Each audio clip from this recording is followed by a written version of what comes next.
දැන් අපි ඉන්වෙන්ටරි එකක් ක්‍රියේට් කරන විදිය බලමු. මුලින්ම ඉන්වෙන්ටරි කොටසේ උඩ ප්ලස් අයිකන් එක ක්ලික් කරලා ක්‍රියේට් කැටගරි කොටසෙන් අයිටම් එකට අදාළ කැටගරි එක ක්‍රියේට් කරන්න. මුලින්ම කැටගරි නේම් එක ලබා දෙන්න. අවශ්‍ය නම් කැටගරි එකට ඩිස්කවුන්ට් එකක් ලබා දෙන්නත් ඔයාලට පුළුවන්. ඉන්පසු ක්‍රියේට් කැටගරි බටන් එක ක්ලික් කර කැටගරි එක හදාගන්න පුළුවන්. දැන් මුලින් ඔබ විසින් ක්‍රියේට් කළ කැටගරි එක සිලෙක්ට් කරන්න. ඊට පස්සේ ඔබ ඇතුළත් කරන අයිටම් එකට අදාළ බාකෝඩ් එක ස්කෑන් කරන්න. බාකෝඩ් එකක් නැතිනම් අයිටම් එකට අදාළ SKU number එක ඇඩ් කරන්න. දැන් item name එක ඇඩ් කරන්න. ඊට පස්සේ item type එක නිවැරදිව තෝරා ගන්න. ඔබ ඇතුළත් කරන්නේ item එකක මිල නම් unit type එකද කිලෝග්‍රෑම් එකකට මිල නම් කිලෝග්‍රෑම් type එකද ලෙස ඔබගේ item එකට අදාළ type එක select කරන්න.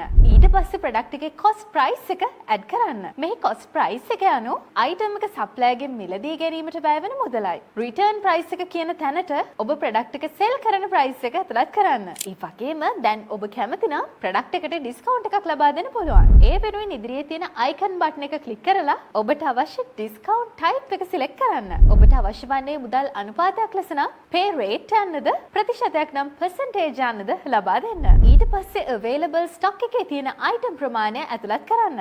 දැන් brand name එකත් add කරලා add inventory ක්ලික් කරලා inventory එකට item එක add කරන්න. දැන් inventory tab එකේ උඩ dot 3 ක්ලික් කරලා category ටික බලා ගන්න පුළුවන්. ඒ වගේම product wise analysis බලා ගන්න පුළුවන්. මේ වගේ product එක ක්ලික් කරලා product එකේ details edit කරන්න පුළුවන්. product එකේ sales ගිය ආකාරයත් බලා ගන්න පුළුවන්. ඒ වගේම image icon එක ක්ලික් කරලා photo එකක් upload කරන්න පුළුවන්. උඩ තියෙන තරුව ක්ලික් කරලා quick item list එකට add කරන්නත් පුළුවන්.